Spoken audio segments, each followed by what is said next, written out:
Thank you.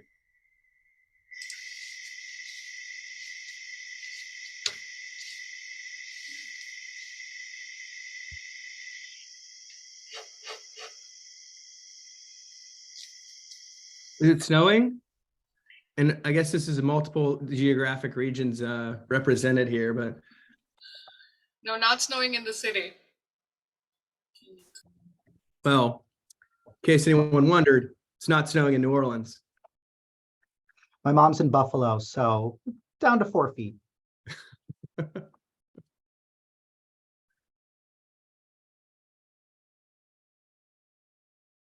I'll go ahead and start sharing my screen if that's okay.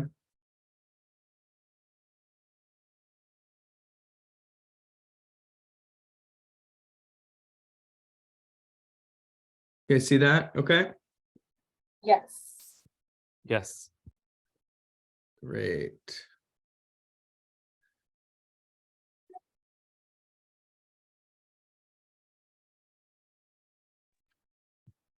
Okay, Priya, let me know when it's okay to get started. I think we can give people 5 more minutes. What do you think? Yeah. The more the merrier. Or at least a few more minutes. Hey, Priya, how are you doing? I'm okay. It's busy, you know.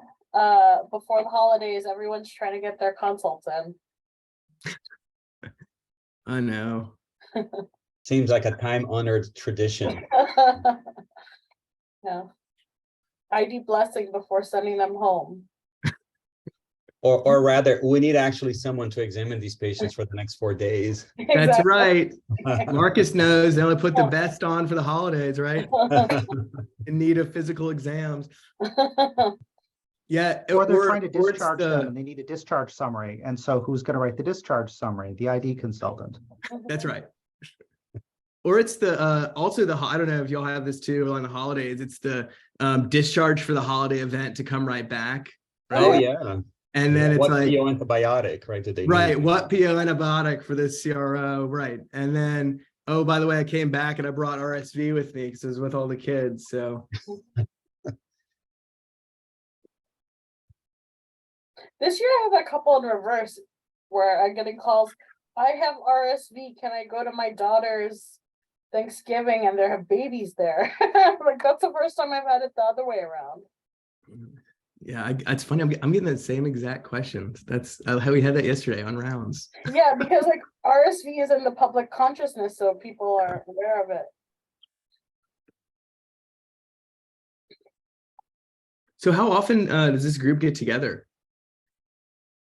6 times a year is the goal. So like about every 2 months. That's great. Yeah. Yeah, kudos to Marikar and Sarah. And I know that a bunch of additional people are picking up the torch and continuing with this. I feel so old now, Marcus, when you say that. Well, I didn't mean it that way. Marikar. Started, I think We're getting month, there. We're getting a there. month before You're COVID. busy The or onset of otherwise. COVID. Yeah. It But was thank very you, Jonathan. It was very helpful during COVID though to have all Right. of This became our therapy session. At that point we were meeting weekly. Yeah, I know the people coordinating this and Marikar, I know y'all don't have anything else to do. I know, so I'm sure you focus on. I'm like the party organizer. That's really my dream job. I know. This is a surrogate kind of trying to visualize myself in that position. I mean, your it's job either was this Lego or architect. Legos, right, Marikar? Oh yeah, I was like looking at the Eiffel Tower. You know, it's 5 feet. I don't know. I'm still deciding. Wow.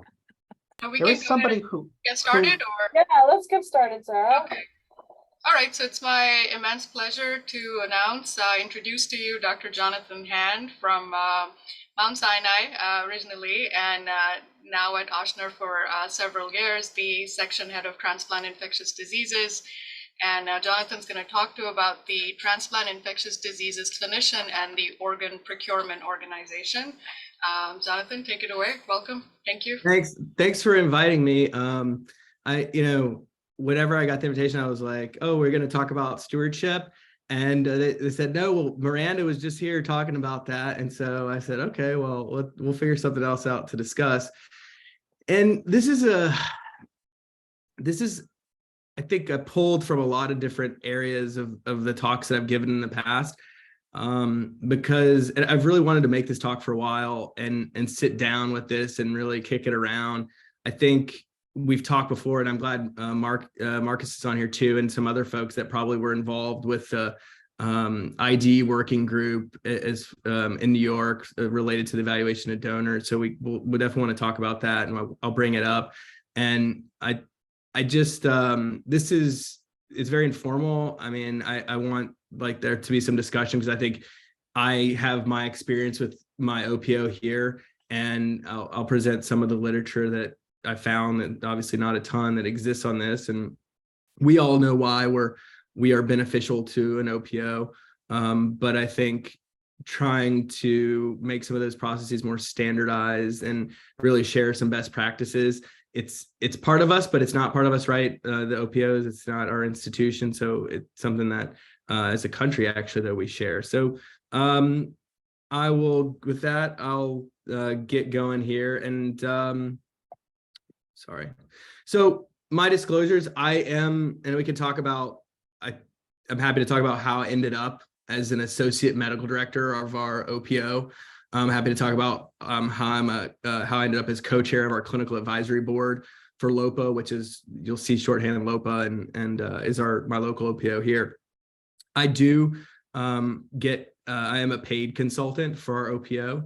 You can see some of the clinical trials I'm involved with. I get no financial remuneration for any of that stuff, but just full disclosure. And actually, you know what? I'll say with that for a second, since this is so informal, about the medical director role. So in New Orleans, we have, in the state of Louisiana, we have Tulane as a transplant center. We have Ochsner, and we have a transplant center in the north of the state in Shreveport, Louisiana. And I think Ochsner's only thoracic program, but the others do abdominal organs. And so how the LOPA works is that we've always had a medical director. And so that there's no perceived or actual conflict with center and OPO, that medical directorship is a surgeon and rotates every 2 years from one of those sites in our state. So that's how our OPO is kind of set up. But again, I can talk about how I ended up as an associate medical director, just with all the work that I was doing for them and with them and being integrated with them. And let me try to get through some of the slides here, but that's how we're set up in the state, to where there's somewhat limited conflict, where we're all kind of working together. And now, I don't know if how allocation is affecting you guys, but a majority of our organs are leaving the state. So given the allocation changes. So now we're talking about how are we working with Houston transplant ID docs, right? Or starting to think through that. So there's going to be some interesting times ahead with how our communication changes with OPO and transplant center, because I think those relationships, we all have them locally, but as we, as allocation changes, those relationships they're going to have to evolve, I think. Okay, I'm really starting basic here because I know a lot of people do transplant. Everyone on here does transplant ID, but I'm not sure if there's any trainees on here what OPOs actually. So good. Okay, perfect. Yeah, we have some Ochsner trainees on as well. So we always, all of us are guilty of throwing around all of these letters and not really giving any reasoning for what we're talking about and what they mean. So these are organ procurement organizations are not-for-profit organizations responsible for recovering organs from deceased donors in the U.S. And I think this is important to note that they are certified, assessed, credentialed by CMS. And so basically there is some, it's interesting. I'm not going to get into all of the politics around it. And there's a lot going on in that world if you pay attention to the news related to how allocation changes, how OPOs, quality metrics. And I'm not going to get into that nitty gritty. But the point here is that there is obviously some federal involvement. And I think that oversight's going to even change more. But they're qualified as like as like health, as hospital. It's kind of not really, but it kind of is. So there, and if you have a donor care center, like, so we have a donor care unit where a majority of our donors are transferred to be optimized prior to recovery of organs. And so there's, just so you can have a specialized group of people caring for this, and many people in the country have these donor care units. But my point, it's the OPOs come in under this kind of territory that, again, is outside of the hospital. It's healthcare, but it isn't, but it absolutely is. So I think this is important to note. There are 57 OPOs with assigned donor service areas. And so OPOs are the folks on the ground that work with a family as the initial approach for donation. They work very closely with hospital staff, with both management and referrals for donors. And then what we'll focus most on today, where I really think the transplant infectious disease clinician is most vital, is with assessing donor potential. But also OPOs collect all of the donor information and then convey all that clinical data to interested centers. They work with matching and placing organs that are recovered. And then on the transplant center side, that's who's ultimately responsible for reviewing the organ offer and determining the suitability for the candidate. And so we all know this graph, sadly, a little too well, that the gap between demand for and supply of organs requires some innovation, because it's not looking in our favor. So I think this is important, where there's a lot of stuff going on, focusing on allocation changes to bridge this gap, using DCDs, older donors, higher KDPI kidneys, therapeutics for organ quality, and preservation techniques that are actually over the past few years growing substantially. There's a lot of cool stuff coming out that I think will help us with this as far as preservation techniques and therapeutics. But what I'll try to focus on, and why a transplant infectious disease doctor is needed to help with this gap, is because we will be using more infected or increased risk donors. And we all know this, but I have put it on every slide, because when we're talking about donors, we're talking about donor evaluation, we have to always, and this came to the forefront during COVID. Hopefully there's maybe 3 more times you'll hear me say the word COVID, and I left it out of the rest of the talk for everyone's pleasure. I know you guys, what you guys have been through there. So what we really do as the transplant, as OPOs, as the transplant center, we really have a duty to our recipients and to our donors to really evaluate donors with a risk and context. And the same goes for our recipients. But we have many unknowns, and a lot of times there's a significant fear of the unknown, but we really have to be thoughtful about not letting that fear of the unknown outweigh our fear of the known, which is waitlist mortality and organ discard. And those are, if you look at the amount of actual donor-derived infections being around 0.1, 0.2%, and then those being having bad outcomes even less, right? And then the waitlist mortality is just astronomical compared to the amount of issues that we actually have with donors. The point is, and as I'm talking to my OPO, where we're thinking about donors, there's 2 different lenses, I think, where you can view this, through which you can view this decision making. So there's a transplant center. So we get called and they say, oh, we have this offer, and we're thinking through that. But on the OPO end, when you're first discussing this with OPO, a donor that may have an infection, you really think the whole country is on your radar, right? The entire country is where your first thought is. So even though your center may not be, my center that I work with may not be interested in taking a certain donor, I'm not going to take that opportunity away from a surgeon in New York, where there's someone who is an increased risk donor, has an active infection, where someone is dying of liver failure, and this is going to be their only shot, right? So I have to think of it in the context of the country when we're our OPOs evaluating a donor. My thought usually is that someone somewhere on the wait list is likely to benefit from an infected or increased risk donor, even if that recipient is not at my center. So though it's not to increase or be negligent with risk, but it's a different lens. So I definitely have had my OPO be so upset with me when I say we do a huge evaluation of donor that has an infection, and I feel like they're optimized to offer and recover those organs, and then they offer them to us, and we turn around and say no because we don't have a suitable recipient at that time that we feel like is an acceptable risk profile for that specific donor. So they get frustrated, but again, I think it's an interesting thought as the transplant ID doc. It's not just you're getting the offer, right? You're starting the offers. Like, should offers even be going out? So it's a whole other lens of risk and context that I think's important and hard to really grasp until you're in that situation, having those specific calls. And I'll talk about some education that we've been working on related to helping trainees get ready for that. So you all know this, but transplant ID experts understand risk and risk mitigation related to organ transplantation. We know that there's a changing infectious epidemiology. We see, here's West Nile cases transmitted. We know that there's variable geographic risk, coccidiomycosis out west. Imperfect tests, we all know that. We know window periods, and I think with as hepatitis C increased, the usage of hepatitis C NAT positive organs increased, we really started to understand more about, or think more about, imperfect testing and window periods.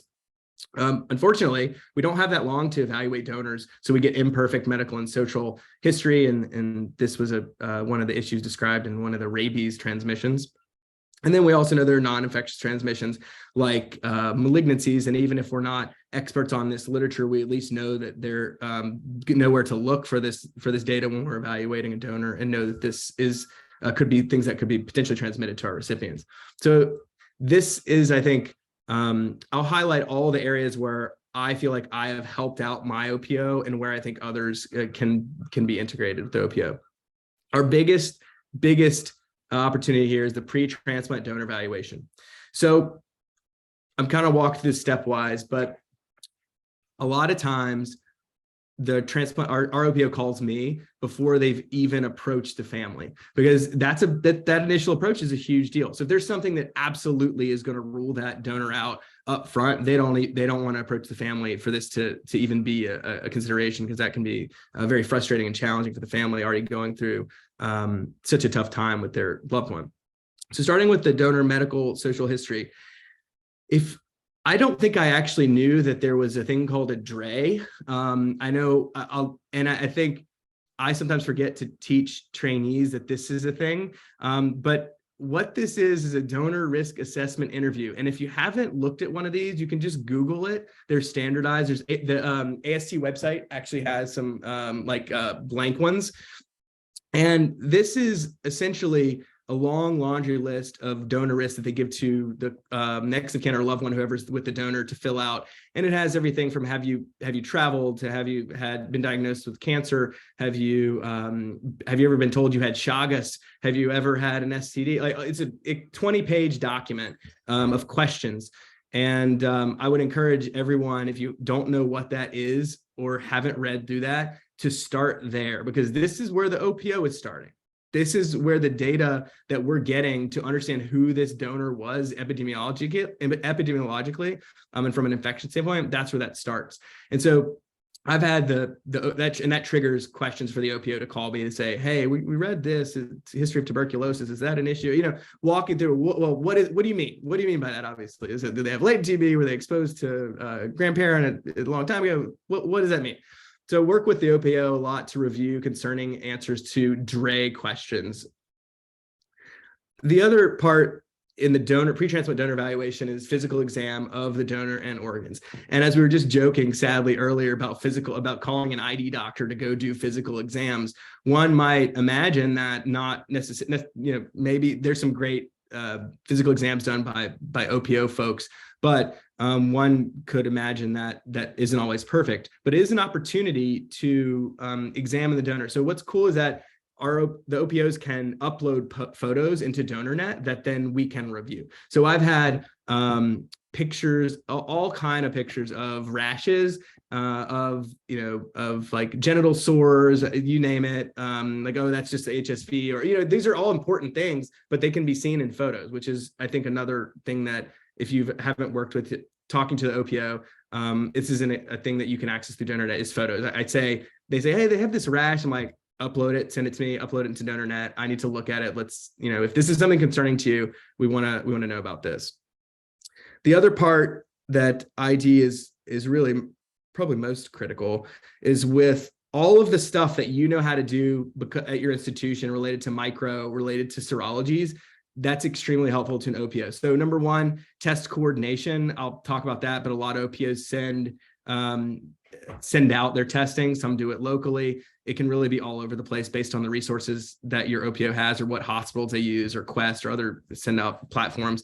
And also talking about platforms, I think this is important to know what is your OPO using for syphilis screening? What's your OPO using for COVID testing, right? So those types of things are important. You guys are experts in that. We're experts in that. We know the questions to ask, and the OPOs do a great job of trying to ask those questions, but that having someone that has expertise like we do can be more helpful in this situation. And then targeted screening. We'll talk about targeted screening a little bit, how it is all over the place. And Nicole Theodoropoulos has published some stuff on this fairly recently about what a mess this is with OPOs and screening and who does what when. Also, culture interpretation. This is critical for us, right? So our OPO likes to joke, if we can't pronounce it, we call hand. So if they see a bacteria somewhere or something that they can't pronounce, they call me. So I think we know, with looking at resistant organisms and looking at how the culture was obtained, right? We commonly called, this bacteria is growing from the urine in a lung recipient, or we're trying to recover the lung. They have this bacteria in the urine. It's like, well, how did you take the culture? Oh, they just drew it off the Foley bag and they've been in the ICU for a week, so we can, I think, really help clarify some of those cultures and how to interpret those. And then we can also assess if any additional testing is needed. A step further, the OPOs take over management of the donor. And I think this is another opportunity for transplant ID involvement. And you knew you weren't going to get away from this without talking about some antibiotic stewardship related thing. I think you knew that. But this is, I think, something not a lot of people pay attention to, but the OPTN policy says that antimicrobials should be used as required in the management of deceased donors. That's the most vague statement. And unfortunately, that's how it's taken. The practices with antibiotic use are all over the board. So does every single donor that's recovered need antimicrobials? And that's how our OPO interprets it. That's how most OPOs interpret this. Should they be targeted to bacteria? Of course, if we're growing something, maybe targeting that is helpful to prevent donor-derived infections, maybe not. So are we doing this because we're concerned about a cult infection? Are we giving this as some type of prophylaxis? Like, what are we doing? I don't know. I mean, I'm not saying we shouldn't, don't hear me say we shouldn't do it, but I think this is a huge gaping hole in the literature on how we're supposed to do this. There's no data, there's no standardized protocols. The OPO variability is all over the place, and accepting center is also all over the place. The variability. So for instance, I got called by our OPO and they said, hey, the receiving lung team at a hospital in Texas wants to, Ricardo's not here, I'm not talking trash about Ricardo, but no, I'm joking. But they want to add 5 different antibiotics to this lung donor. And I'm like, well, they're already getting antibiotics. Like, yeah, but they want their own specific ones. And it's like, well, wait, what? Okay. So, and I don't necessarily have any control, nor do I want control over their antibiotic use at another center related to a donor. But my point is, it's all over the place. And also, I know some folks who use different antibiotics of the same class depending on which organ is recovered. So they may give cefazolin for a kidney recovery, but then give piptazo to the same donor if they're going to recover the lung. So I've seen and I kind of heard a lot through this, and it's really not a standardized process. And if anybody's looking for opportunities for research, I think this is a key one. But then you're going to say, Jonathan, leave it alone. Who cares? Doesn't matter. It probably doesn't matter, right? Well, Judith Anesi, her study looking at risk factors for MDROs and donors found that any narrow gram-negative antibiotic exposure increased those donors' risk for MDRO colonization infection. And each additional day of those antibiotics increase the hazard 4%.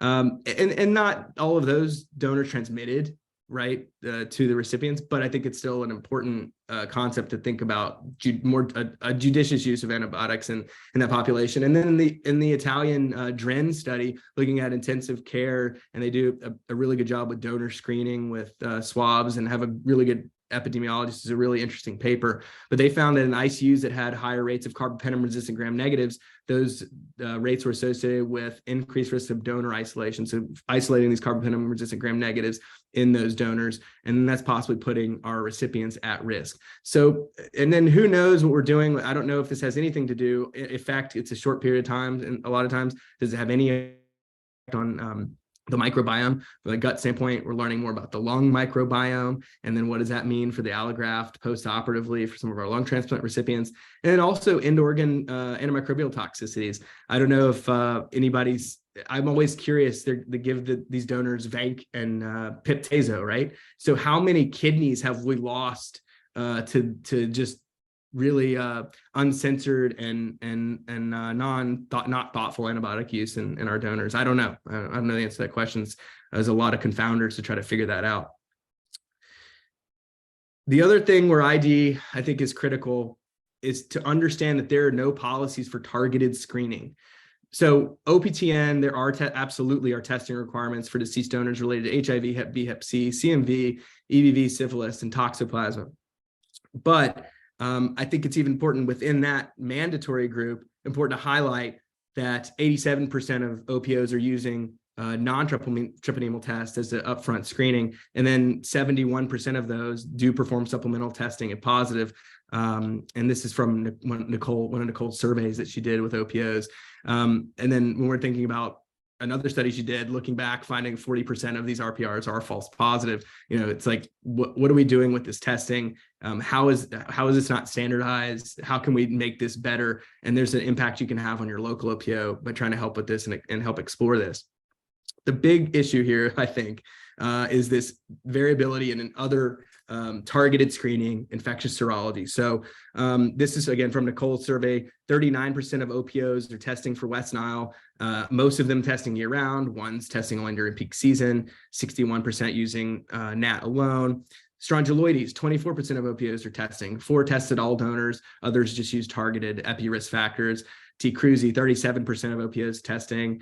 And then Coxi, it looked like, I find this hard to believe, but I think in Nicole's findings, only one OPO tested all donors that was in Region 5 out in the Southwest. So there's a lot of opportunity for standardization and to work with your local OPO to think about that screening. And as we know, not all donors are from your local region or OPO. And even if they are, I mean, I always kind of debate with our OPO that we all know that strongyloides is endemic in the Southeast, and we see so much, even outside of Appalachia, we see tons at our own center, and we routinely are screening our recipients, or candidates, excuse me, prior to transplant, but we're not necessarily mandating OPO testing for all local donors, which I think that's interesting. I know Miami is screening everyone, I think, and being pretty liberal with ivermectin use in the for the donors and for the recipients postoperatively. But I think you really have to think about your local epidemiology and how that impacts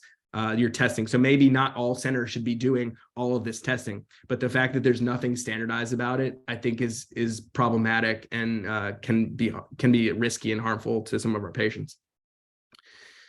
And I throw this up here just to show you that Nicole on her survey also asked about where's your toxoplasma test performed? And I think we all kind of think, oh, the OPO does this test, it goes to a magical place and it's done and it comes back. It's like, well, no, some of the OPOs use in-house labs, some use a reference lab, some folks do this locally at a hospital. So the point is, this is another opportunity where you can help streamline how your OPO tests and get faster turnaround in a lot of scenarios. You can save them money in certain scenarios. I know those are some of the things that I've worked on with our OPO, and I think, again, as a transplant ID expert, we're primed and ready for that, to help with that. We can also help facilitate and expedite communication. A lot of times, when they call me, I always say, if it's important enough for you to call me about from an infection standpoint, you need to put this information in DonorNet as in the donor highlights.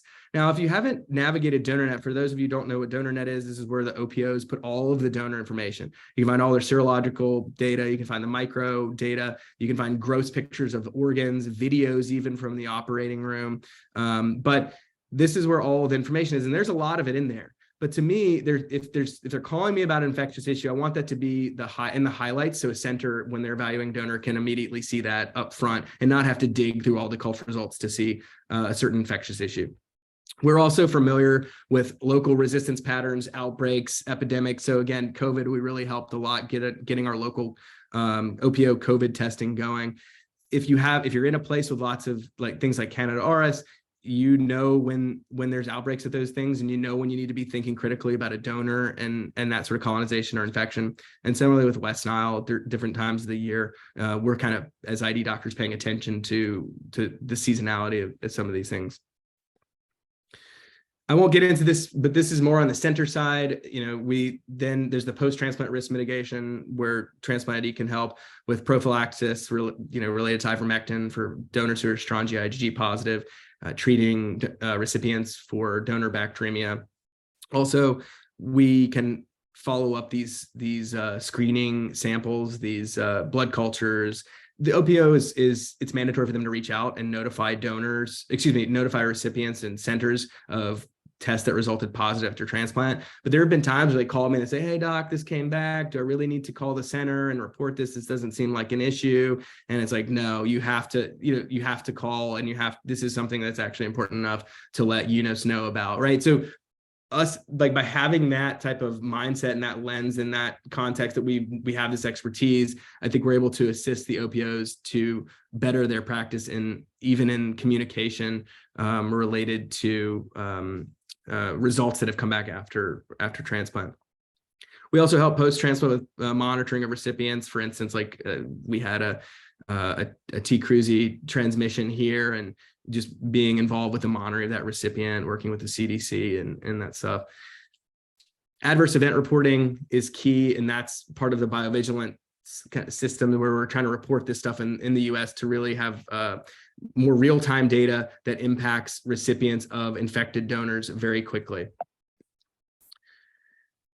I put this in here in case someone didn't really know the history and how this was set up, but basically OPTN requires the OPOs to report all unanticipated transmission events. And ultimately, this group, DTAC, which many of you on here have been members of, formed in 2008, and this group really works to it's infectious disease doctors, surgeons, many other transplant professionals who are really working to analyze this data and enhance the quality of reporting, tracking, defining, understanding disease transmissions.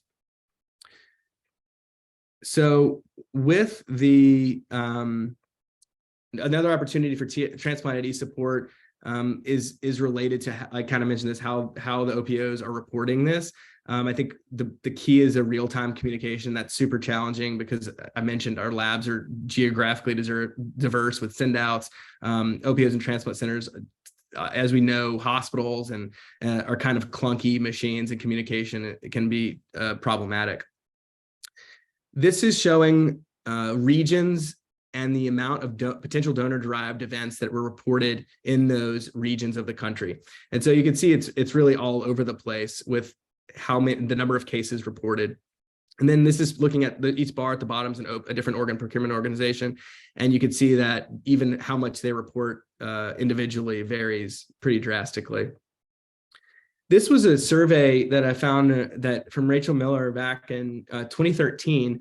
And she did an EIN survey looking at the communication gaps between OPOs and infectious disease physicians, so not specifically transplant ID docs. And what she found here, you can see that these bars, the darkest is the physicians with the highest level of transplant ID experience. So as you would expect, 65% of ID doctors with the most transplant experience had direct access to OPOs. But I would say 65% is still pretty low. but up to 80% had been contacted by OPOs to evaluate donor suitability, which makes sense. But I was a little surprised to see that the ID doctors with the highest level of transplant experience, only 40% were involved in potential donor transmission events. And so another really scary fact reported aspect of this survey was that 78% of respondents that rarely or never manage transplant patients were asked to consult on urgent donor transmission questions. Now, I know this, by me saying this is old, 2013 is not that long ago, but I really think that we're doing better. This is completely anecdotal, but I think as we've expanded, look at all the people we've on this call, look at all the trainees that are growing this field and expanding the field of transplant ID clinicians. I think we're doing a better job with how we're communicating with OPOs. I could be wrong, but I also think that part of the standardizing processes with OPOs and institutions regarding reporting policies and procedure, I think all of that and an understanding that donor-derived events happen when there's miscommunication, I think we're getting better at this. But there are instances in the literature where communication gaps have been really costly, and this is another study done by Rachel Miller, and this was looking at all transmission events over I think 2008 to 2014, and she found that in 70% of these recipients that had communication gaps, there was an adverse event, and there were 6 deaths that were ended up being associated with communication gaps. Another study from Italy looking at donors with carbapenem-resistant gram negatives, they found that of 14 patients who were at highest risk for this transmission, donors that were at risk for transmission, 7 of the recipients received inappropriate antibiotics, and a majority of these were from miscommunication. And I think you could see that ended up resulting in transmission in 2 patients. So miscommunication is a key concept that we try to, I think as transplant ID docs, we can help to optimize from OPO to center. But this is a case report here looking at, I think, 4 different recipients of one donor who was infected with a KPC. There was a lot of communication with the recipient centers. All the recipients had early therapy and ultimately had good outcomes. So I think this kind of shows hints that we can optimize these donors even when they have resistant bacterial infections. So now I'll get to the other part of this, which is, sure, you want to increase communication, but how do you get that sort of thing done? And I think this is when I moved to New Orleans, when I came to Ochsner and I sat down with LOPA, this paper really was the reason that got me thinking about a kind of integration of the transplant ID doctor with the OPO. And this was I know again, Mark's is on here, but this was the New York Organ Donor Network ID working group that was established in 2008 and consisted of a group of transplant ID physicians, transplant surgeon, micro, epi. It's kind of an on-call telephone service that provided evaluations of potential donor transmission risk. The recipient centers could request this work group evaluate a donor at the time of allocation. And then what was reported in this time period that was studied, 45% of these high-risk donors they looked at were considered unacceptable. And most frequently, those are from CNS disease or fever of unknown origin.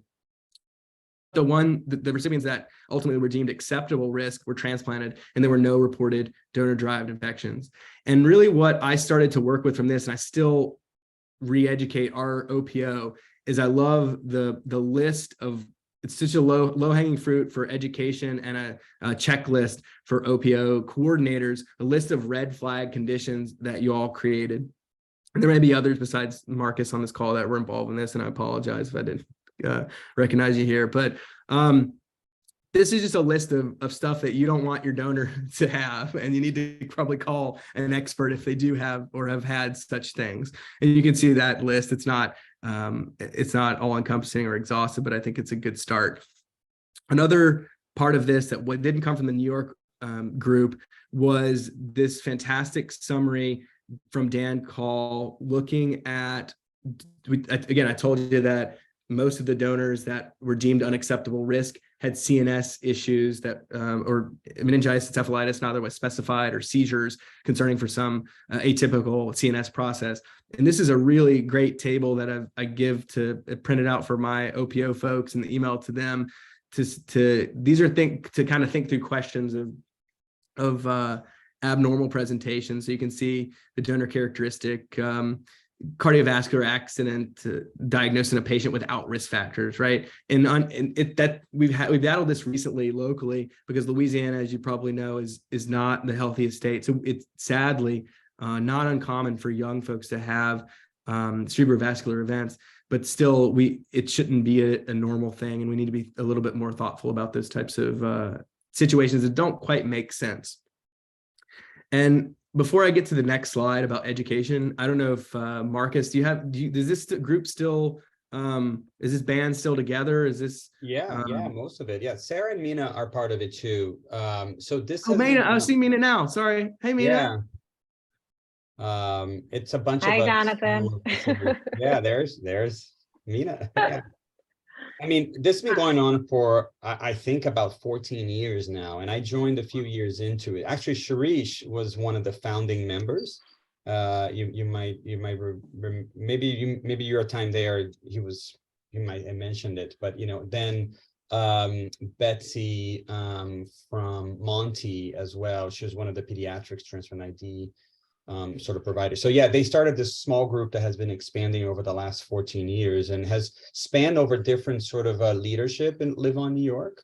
Yeah, we meet. I mean, we used to meet a lot more frequently under a different leadership, and then sort of prior to COVID, it was sort of flagging a little bit. With COVID, we started having a lot of intense, frequent meetings, and I see Mina shaking her head. And since COVID has sort of waned, we've kind of stopped having meetings, but the consult part is still going on. So one attending takes a call per month, and based on those red flags that were sort of created many years ago, based on their medical person, chief medical officer, they decide to call us for some extra opinions and looking at the data and commenting whether it's suitable to proceed or not, and if it's suitable, under what conditions. And in ideal situations, we meet quarterly and go over our assessment so that we can learn about it, discuss it, and see what else we would have done differently. So it's actually a very sort of thoughtful process. Been difficult to keep up completely, but it's still working. We keep talking about wanting to meet and go over these evaluations.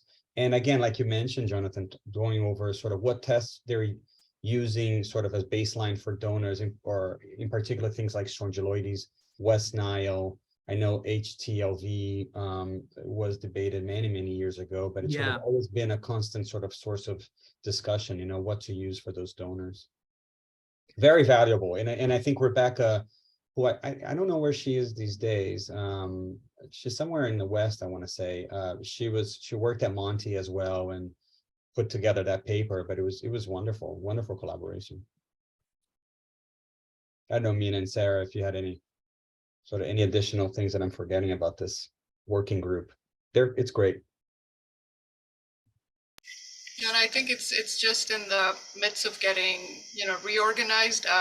As you said, that there was change in leadership, but the donor calls have been happening. It's just the meetings, and at one point we had more projects and stuff. I think that's what needs to kind of be revamped. But it's been great, to have this collaboration. And like you mentioned, Jonathan, the opportunity for teaching of fellows and young faculty, sort of to get them involved in some of these donor evaluations, for them to even get the experience, right? Because that's actually the reality of every transplant ID person. They all get those calls, right? At 3 a.m. from their own surgeons for them to assess. And this is really great training. Yeah, I mean, do you have any other thoughts about that, your experience? Yeah, my thoughts are that you need to go give this talk to OPOs to convince them to get more transplant ID doctors involved. Well, that's my thought.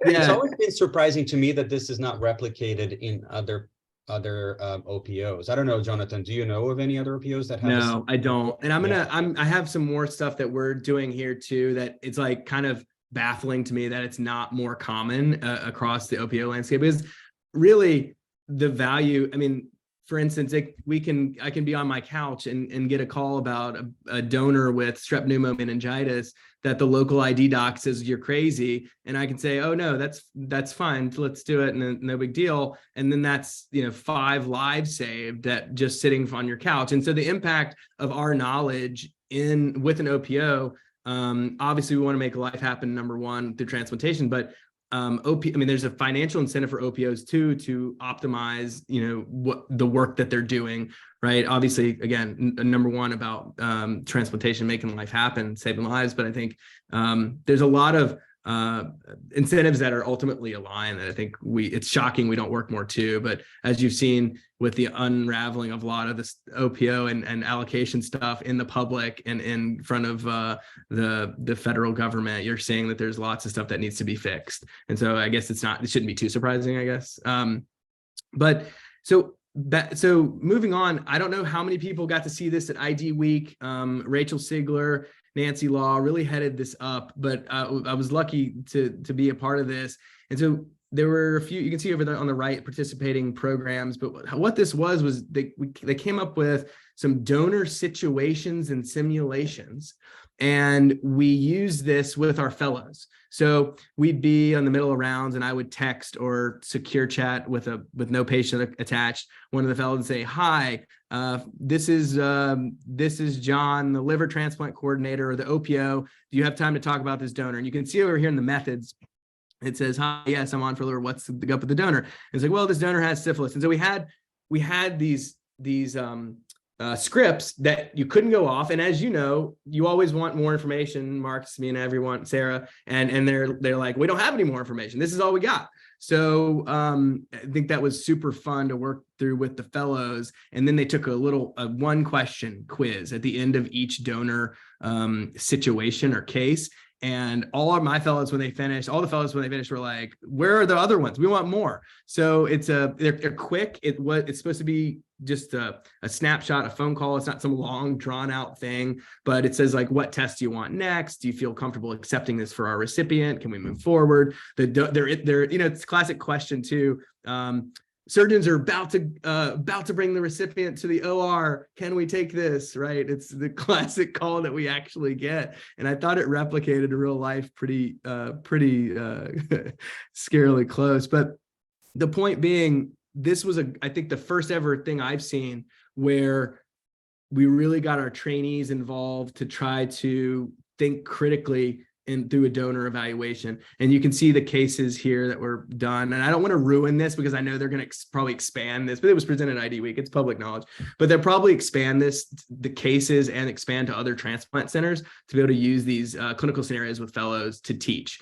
And because I try to get on when the OPOs call me, I try to tell the fellow, hey, come in here, let's listen about this donor, and you can come up with the plan. But that's hit or miss. It's all day, night when we get called. We may not be with the fellow. So I thought this was a good start, but we need more of this type of stuff.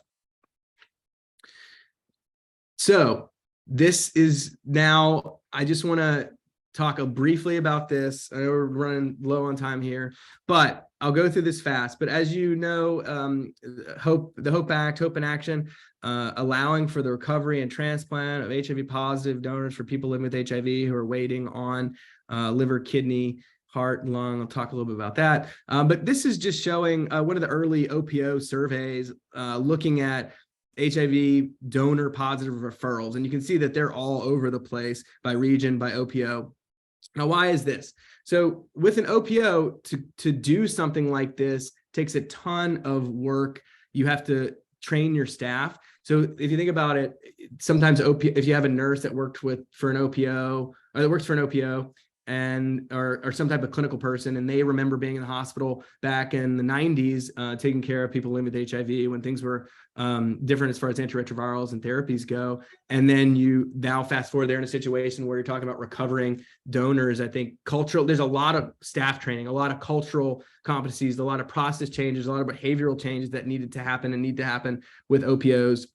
And I think that's, and Brianna, some of the HOPE folks that went around and worked with OPOs were absolutely incredible and critical to this taking off, honestly, because if OPOs aren't recovering, we're not transplanting, right? And so it's so critical, it's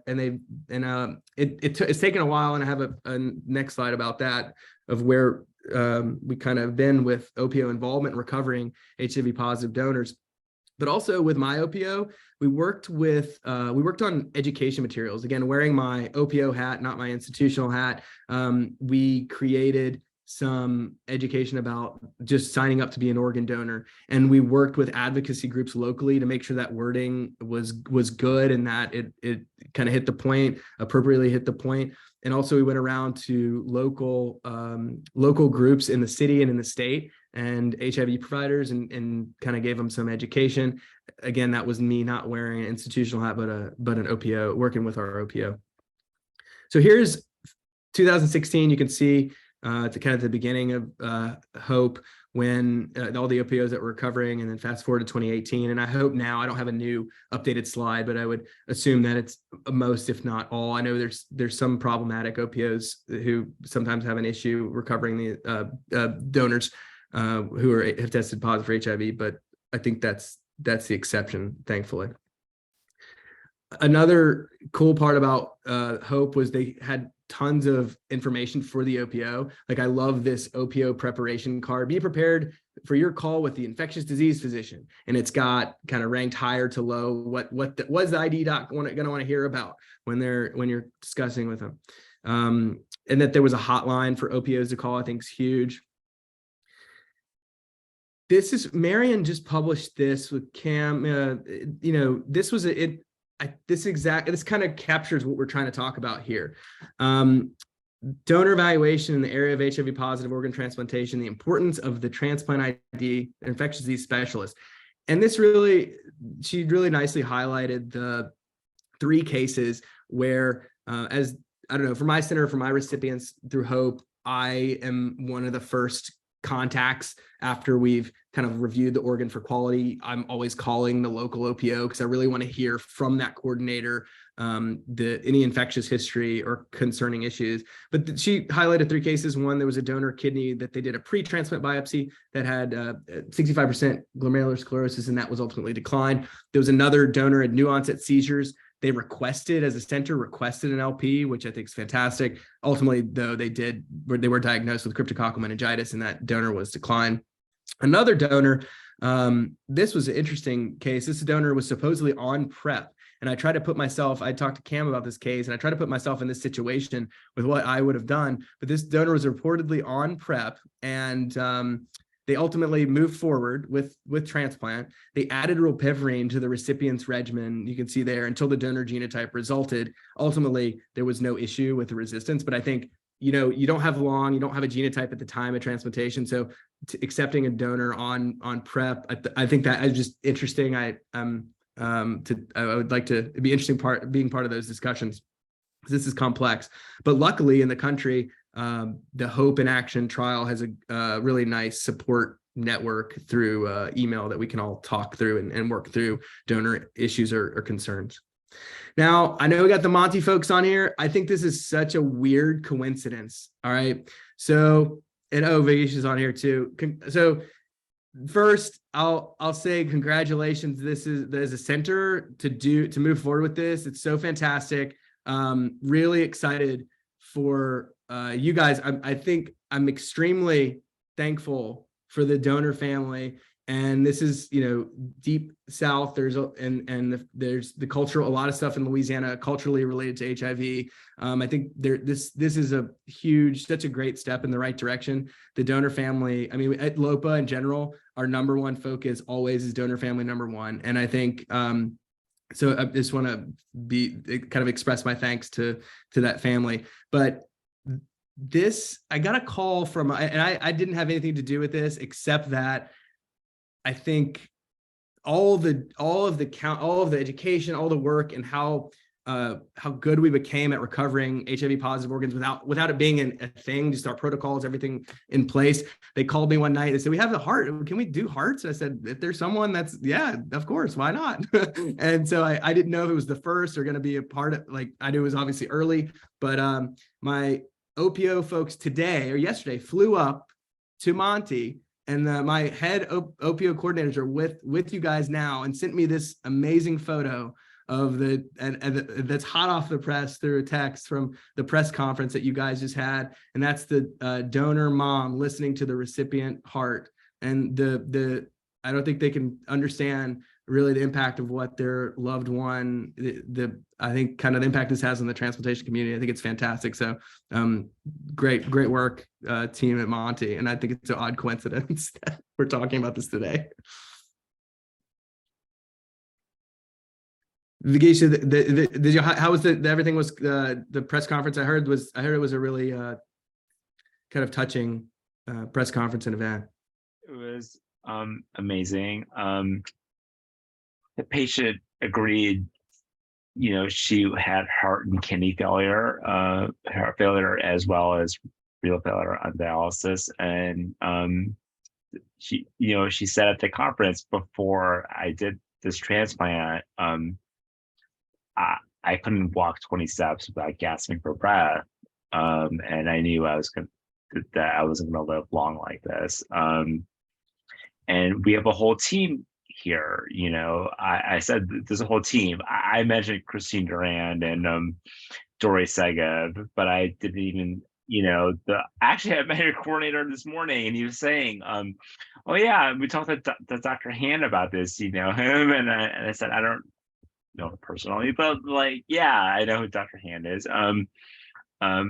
It reminds us that this is, transplant is such a complicated thing. It takes hundreds of people to make a single transplant happen.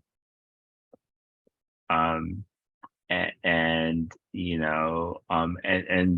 the end, what it does, it impacts a single person's life so dramatically. But it takes all of us to do that. Absolutely. Very well said. And so I think this just again stresses the importance of integration of a transplant infectious diseases physician or expert like all of us with OPOs and working closely with them. I have to plug, we have a podcast. We're I think the only OPO in the country that has a podcast. So anything they had, this was when they had Nina on and they had Christine on talking about Hope Act, but there's everything from tissue and eye donation. They do a really good job with this. So if you're interested in anything related to donation. Other stuff that I do, we have an annual coroner collaborative where all the coroners, as you know, coroners can sometimes be helpful or not so helpful when it comes to donation. And so there's a annual event where they meet and discuss things. I always present some type of infectious disease situation or case to them. And we talk about how it's safe or not safe to move forward with that. We also have a physician engagement committee. It's a statewide thing. And really it's been the focus has been not ID, but trying to standardize brain death protocols for small hospitals in the state of Louisiana. A lot of CME events, education around organ donation to physicians in the state. They're going to make a podcast, some educational stuff. I also do some employee health consulting for them, like just they put in their help with the flu vaccine and timing and all that kind of stuff. Infection control for the workplace. So with COVID, it was obviously, should we go back to the office? What should we do for the donor recovery center? All this fun stuff. So I'll close here.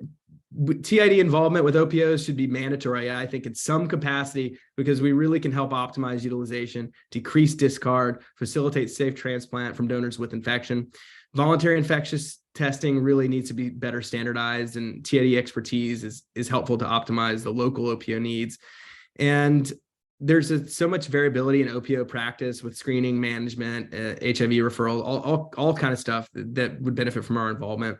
We really need to do a better job training teaching our trainees how to evaluate donors. And then I think as we've seen the exciting new news is Hope moving forward to become standard of care, you absolutely are going to need transplant ID folks and everyone on this call to continue to move this field forward, right? So as OPOs are moving to do this as standard of care, you better believe they're going to need some infectious disease folks, and we'll recognize that importance.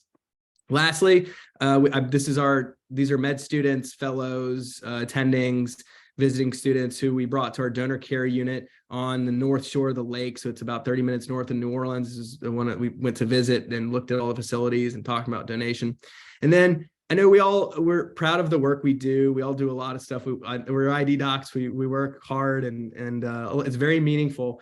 But I think this was probably one of the more meaningful things I was able to partake in. And this is, we had a new donor. This is basically paying tribute, a donor memorial, paying tribute to all of the donors in the state. And we broke ground on this, and then I was asked to actually hold a shovel in next to our some of our state transplant surgeons. It was a really incredible moment to be involved with, knowing that we've done so, that I was able to work with them and kind of accomplish a lot of stuff and really be a part of this has been really special. So I was honored that they asked me to do this. That is all I have. I think we're probably exactly on the hour. I'm happy to stay on and chat, and we could probably talk about this forever, but I don't know if anybody else has other thoughts or input. Thank you, Jonathan. That was a great talk. And we are open for questions, everyone. Oh, I didn't even see the chat. Sorry. Oh. Oh, okay. Let's see.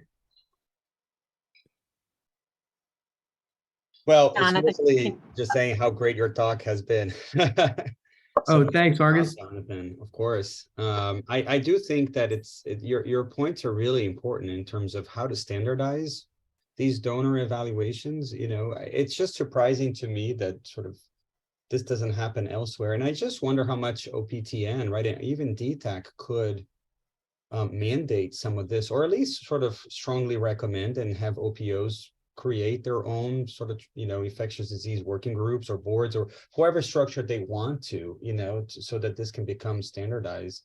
I imagine that they would support this. You know, I mean, it's a lot of work, and it's sort of, some of it depends on volunteering and wanting to sort of help, you know, those evaluations. But like you said, you know, it's been an interesting transition for infectious disease providers to first be sort of this, you know, reactive and sort of just risk minimizing sort of attitude that, you know, all we want is just prevent all sorts of infections and always sort of reject. But over the years, it's become really apparent that, you know, we are in some ways really important gatekeepers and supporters of this whole endeavor of transplantation. And the more we're helping get involved and facilitate some of these transplants, you know, it's sort of in some ways, it's like a primary mission of transplant infectious disease, right? How to make it happen, as opposed to how to just prevent infections and be sort of, you know, completely risk averse, sort of have complete risk aversion, you know? So that's been sort of an interesting sort of switch in my mind in the last few years, you know? Yeah, exactly. And I think what's also important is that, you know, that CMS does mandate certain members be on an OPO's clinical advisory board. That mandate does not include infectious disease experts, but you have, you know, so I think that's an interesting point. There's a lot of stuff that's not captured in DonorNet. I can tell you the gas, I can tell you the end, you know, terminal carbon dioxide, things we don't really even need to know about, but I can't tell you what antimicrobials the donor received. Yeah.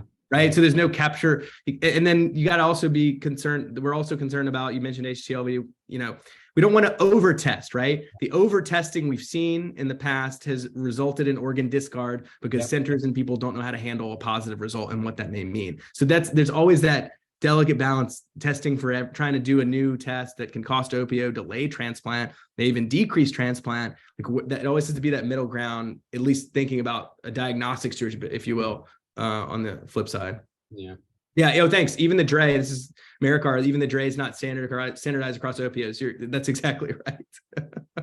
Yeah, and oftentimes, like, many of the questions along lines of targeted screening are actually left blank, you know, like, so they're just not filled out. Like, so when it comes to TB and some of these other ones, like, you know, those questions are just, so you don't know. Some stuff on targeted screening, though, is being worked at in OPTN and DTAC, and, you know, I don't want to say more than that, and it'll be coming up for public comment. So, you know, there is like work that's being done in this regard. Oh, sure. Yeah. I know all the folks on DTAC, and I know y'all are working real hard to do this exact work. So yeah, thanks. I also think the point that you brought up about donor antibiotic prophylaxis, you know, how that is also all over the place. I had a exactly the question with our new chief medical officer at Live On about a particular case when I was on call, a donor who had been treated for pneumonia. This was 5 days out. And one of I forget who wanted to just continue the antibiotics, the Zosyn, until transplantation while the patient was being evaluated. And there was sort of, the main point that I made is, we're just increasing resistance. And I don't think that there's any indication to continue, just you can give perioperative antibiotics, but not continue for just the sake of continuing the antibiotics. So that represents an enormous opportunity for, whether it's sort of, the stewardship working group or something related to ID-COP to perhaps just even discuss it and have some kind of, recommendations on that end. Absolutely. Yeah, and this is some of the work, Judith, and Nessie's been doing. I think you mentioned that, right? Like, Yeah. Jonathan, like, it's just that this per protocol use, the surgical prophylaxis when the patient has already been on Zosyn, et cetera. Like, but the OPOs, when they come in, I guess they just take over. I don't even know how much information they look at as to what's been done in the hospital, et cetera, when it comes to antibiotics. So you have cefazolin and everything else on top of what the patient is already getting. And they're following a protocol, right? I mean, they're not thinking about this a lot. And then you have the accepting center coming in saying, oh, and this. It's like they got something locally, they got something from the OPO, and they got something else from the center, and no one even is focusing on that. It's like 3 beta-lactams, right? Yeah. Well, I'm going to talk to Judith in the next few days, so I'm going to mention this to her. Yeah, Jonathan, sorry. I had a Go ahead, question Mina. for you when you have a chance. I'm wondering how you deal with pushback when you're at the recipient center and you have a question for a donor OPO that's not your own OPO. So an out-of-state OPO, and you are requesting something because you want to maximize utilization of, you want that organ and you want some extra workup done. And I'm wondering how you specifically deal with that situation. Yeah, that's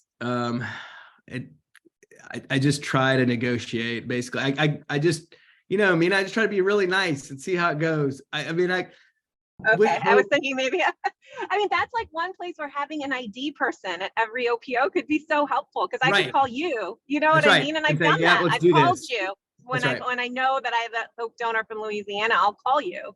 But if I don't know, if I don't have like an ID contact from that donor region or OPO, then it's really tough. And I find that I get pushback. So I just didn't know if you had better solutions. Yeah, no, that's hard. No, I don't have a good answer, except I do get the number of the actual OPO coordinator from that OPO who's managing the patient directly.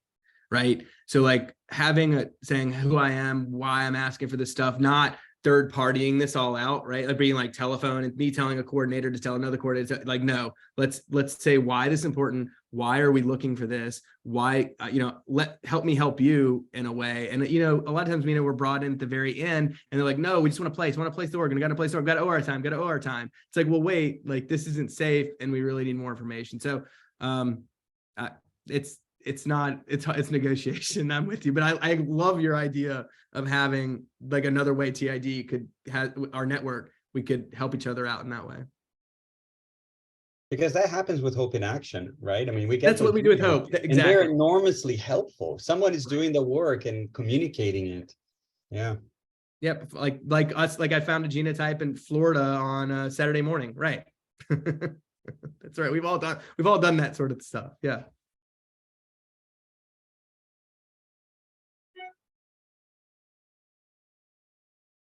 Any other questions? Otherwise, we'll adjourn.